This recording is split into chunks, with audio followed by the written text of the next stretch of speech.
ਤੁਹਾਨੂੰ ਪਤਾ ਹੈ ਡੀਜ਼ਲ ਤੇ ਪੈਟਰੋਲ ਭਾਈ ਮਹਿੰਗਾ ਹੋ ਗਿਆ। ਇਹ ਨਹੀਂ ਆ ਸਿਰਫ ਡੀਜ਼ਲ ਪੈਟਰੋਲ ਹੀ ਨਹੀਂ ਮਹਿੰਗਾ ਹੋਇਆ, ਸਮਝੋ ਹਰ ਚੀਜ਼ ਨੂੰ ਅੱਗ ਲੱਗ ਜਾਣੀ। ਤੇ ਅੱਗ ਲੱਗਣੀ ਕੀ ਲੱਗ ਗਈ ਹੈ ਕਿ ਰੇਟ ਭਾਈ ਟਰੈਕਟਰਾਂ ਦੇ ਵੀ ਵੱਧ ਗਏ ਨੇ। ਲੋਹਾ ਵੀ ਮਹਿੰਗਾ 60-65 ਰੁਪਏ ਕਿਲੋ, 60 ਰੁਪਏ ਕਿਲੋ ਲੋਹਾ ਵੀ ਮਹਿੰਗਾ ਹੋ ਗਿਆ। ਅੱਜ ਛੱਤ ਟਾਪਾ ਲੈਂਦੇ ਫਾਈਬਰ ਆਉਂਦੇ ਚੈਨਾਂ ਤੇ ਉਹ ਵੀ 10,000 ਮਹਿੰਗੀ ਹੋ ਗਈ ਹੈ। ਹਰ ਸ਼ੈ ਹੀ ਮਹਿੰਗੀ ਹੋ ਗਈ। ਸਾਡੇ ਕੋਲ ਜਿਹੜੀ ਹਈਆਂ ਪਈਆਂ ਸੀ ਦੇ ਕੇ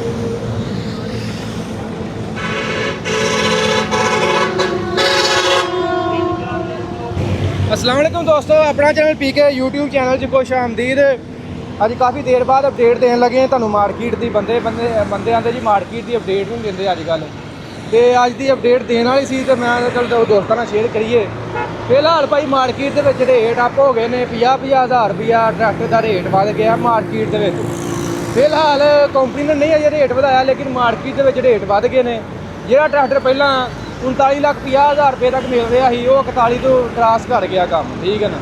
तो काफ़ी दोस्त अज आए थे ट्रैक्टर उन्होंने लै दिता है तकरीबन 41,10,000 रुपये तक फ्रैश 2026 मॉडल 385। तो अज की तुहानू अपडेट तुहाडे नाल शेयर की है। बाकी आ चैक करो जी, कंपनी जो फ्रैश डिलीवरियाँ आ रही ने 240 वाली। आ चैक करो जी, 240 भी तब्दीलियाँ वाले 2026 मॉडल लैना ही लगियां ने अज तो। ये जा रहा जी, मेरा ख्याल उधर ही जाते थे अफगानिस्तान वाल तुखम बार्डर वाल, अज भी लगता लम्मी। बाकी इस तो इलावा 385 4x4 बंदे आते ही जी मिल रहा कि नहीं कंपनी जो फ्रैश डिलीवरी बिल्कुल जी आने कंपनी के निकली है। काफ़ी तुहाडे नाल शेयर की है 4x4 2026 मॉडल बिल्कुल फ्रैश।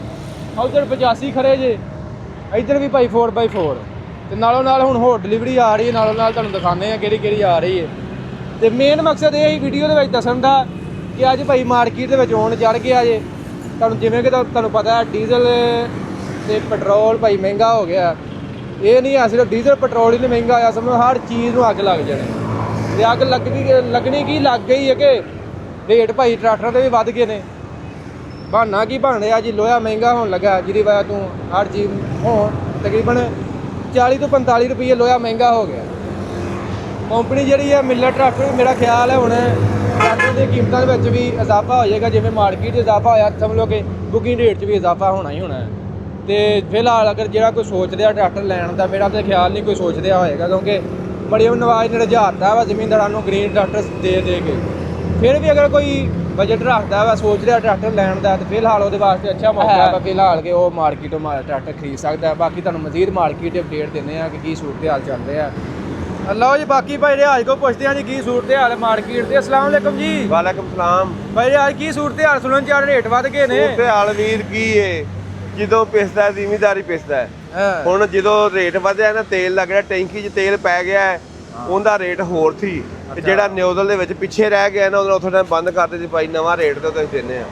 ਹੁਣ ਜ਼ਿਮੀਦਾਰ ਬਾਹਦ ਹੈ, ਜ਼ਿਮੀਦਾਰਾਂ ਦਾ ਹਿਸਾਬ ਕਿਤਾਬ ਵੀ ਕਣਕਾਂ ਸੰਭਾਲੀਆਂ 6 ਮਹੀਨੇ ਹੋ ਚੱਲੇ ਨੇ। ਪਿਛਲੇ ਸਾਲ ਮਿਲ ਕੇ ਸਾਲ ਹੀ ਲੰਘ ਚੱਲਿਆ, ਪਿਛਲੇ ਸਾਲ ਦੇ ਪਈਆਂ ਨੇ। ਫਿਰ ਜ਼ਿਮੀਦਾਰ ਜਿਹਨਾਂ ਦਾ ਰੇਟ ਹੀ ਕੋਈ ਨਹੀਂ ਵਧਿਆ।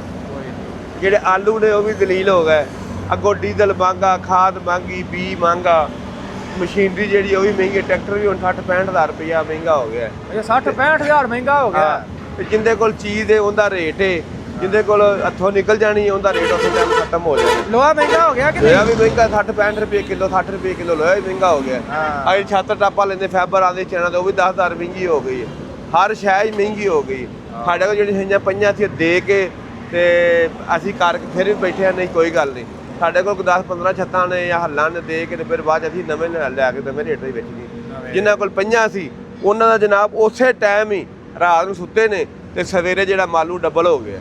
ਤੇ ਜਿਹੜਾ ਹਮੇਸ਼ਾ ਜਦੋਂ ਮਰਦਾ ਜ਼ਿਮੀਦਾਰ ਹੀ ਮਰਦਾ। ਜ਼ਿਮੀਦਾਰ ਵਾਸਤੇ ਕੋਈ ਸ਼ੈ ਨਹੀਂ, ਤੇ ਜ਼ਿਮੀਦਾਰ ਨੂੰ ਅੱਲਾਹ ਪਾਕ ਜ਼ਾਤ ਨੇ ਸਬਰ ਦਿੱਤਾ ਹੈ ਤੇ ਮੱਝ ਦਾ ਜਿਗਰਾ ਦਿੱਤਾ, ਫਿਰ ਵੀ ਸਬਰ ਸ਼ੁਕਰ ਕਰਕੇ ਬਹਿ ਜਾਂਦਾ। ਤੇ ਬਾਕੀ ਜ਼ਿਮੀਦਾਰ ਦੀ ਕੋਈ ਨਹੀਂ ਥਨੀਂਦੀ। ਬਾਕੀ ਜਿੰਦੇ ਕੋਲ ਹੈ ਉਹਦਾ ਕਾਨੂੰਨ, ਉਹਦੀ ਗੱਲ, ਉਹਦੀ ਬਾਤ, ਬਾਕੀ ਕੋਈ। ਬਾਕੀ ਇਹ ਹੈ ਜੀ ਤੇਲ ਵਜੇ ਦੇ ਨਾਲ ਹੀ ਹਰ ਚੀਜ਼ ਭਾਈ ਮਹਿੰਗੀ ਹੋ ਗਈ। ਹੁਣ ਇਹ ਟਰੈਕਟਰ 55,000 ਦਾ, 60,000 ਦਾ, 55,000 ਦਾ ਵਿਕਦਾ ਸੀ। ਤੇ ਜਦੋਂ ਥੋੜਾ ਜਿਹਾ ਕੰਮ ਪਿਆ ਨਾਲ ਹੀ ਯਾਨੀ ਕਿ 41 ਲੱਖ 10-15 ਹਜ਼ਾਰ ਦਾ ਵਿਕਣ ਲੱਗ ਪਿਆ। ਯਾਨੀ ਕਿ 60-65 ਹਜ਼ਾਰ ਕੰਮ ਹੋ ਗਿਆ। ਹਾਂਜੀ, ਮੇਰਾ ਖਿਆਲ ਹੈ ਹੁਣ ਕੰਪਨੀਆਂ ਵੀ ਰੇਟ ਵਧਾਉਣਗੀਆਂ, ਲੋਹਾ ਜੋ ਮਹਿੰਗਾ ਹੋ ਗਿਆ। ਕੰਪਨੀਆਂ ਨੇ ਵਧਾਣੇ ਨੇ ਜਦੋਂ ਲੋਹਾ ਮਹਿੰਗਾ ਹੋ ਗਿਆ। ਜਿਹੜਾ ਮਾਲ ਬਾਹਰੋਂ ਆਉਣਾ ਸੀ ਉਹ ਵੀ ਇੱਕ ਵਾਰੀ ਆਉਣਾ ਬੰਦ ਹੋ ਗਿਆ। ਤੇ ਕੰਪਨੀ ਕੋਲ ਹੁਣ 4x4 ਟਰੈਕਟਰ ਕਿੰਨੀ ਦੇਰ ਦਾ ਸ਼ਾਰਟ ਹੈ, ਉਹ ਕਿੱਟ ਨਹੀਂ ਆਉਂਦੀ ਪਈ। ਤੇ ਬੰਦੇ ਪਰੇਸ਼ਾਨ ਨੇ। ਤੇ ਜਦੋਂ ਕੰਪਨੀਆਂ ਨੇ ਰੇਟ ਵਧਾਉਣਾ ਹੀ ਹੈ, ਸਾਰੀਆਂ ਕੰਪਨੀਆਂ ਵਧਾਉਣੀਆਂ। ਜਦੋਂ ਮਿਸਾਲ ਤੋਂ ਬਾਹਰ ਉਹਨਾਂ ਨੂੰ ਆਰਸ਼ਾ ਮਹਿੰਗੀ ਮਿਲੀ, ਬੜਾ ਪਿਆ ਹੋਇਆ ਕੁਦਾਰ ਟਰੈਕਟਰ ਦਾ ਸਟਾਕ ਪਿਆ ਹੋਣਾ ਕੰਪਨੀਆਂ ਕੋਲ, ਉਹ ਬਣਾ ਕੇ ਮਗਰੋਂ ਫਿਰ ਮਹਿੰਗਾ ਹੀ ਉਹਨਾਂ ਵੇਚਣਾ। ਬਿਲਕੁਲ। ਅੱਗੋਂ ਜਿੰਦੇ ਕੋਲ ਚੀਜ਼ ਉਹਦਾ ਰੇਟ ਹੈ, ਬਾਕੀ ਕੋਈ ਗੱਲਬਾਤ ਨਹੀਂ ਹੈ। ਤੇ ਕੀ ਸੂਰਤ ਹਾਲ ਹੈ ਹੁਣ? ਗਾਹਕ ਸ਼ਾਹ ਕੋਈ ਆ ਰਿਹਾ? ਗਾਹਕ ਸ਼ਾਹ ਕੋਈ ਨਹੀਂ ਆ, ਭਾਰ ਹੀ ਆਏ ਨੇ, ਬੈਂਕ ਦਾ ਟਰੈਕਟਰ ਨਾਲ ਛੱਤ ਲਾਉਣ ਲੱਗੇ ਆ। ਬਾਕੀ ਕੋਈ ਗਾਹਕ ਨਹੀਂ ਆ, ਵੇਖਣਾ ਸਾਰੀ ਮਾਰਕੀਟ ਵਿਹਲੀ ਪਈ ਹੈ।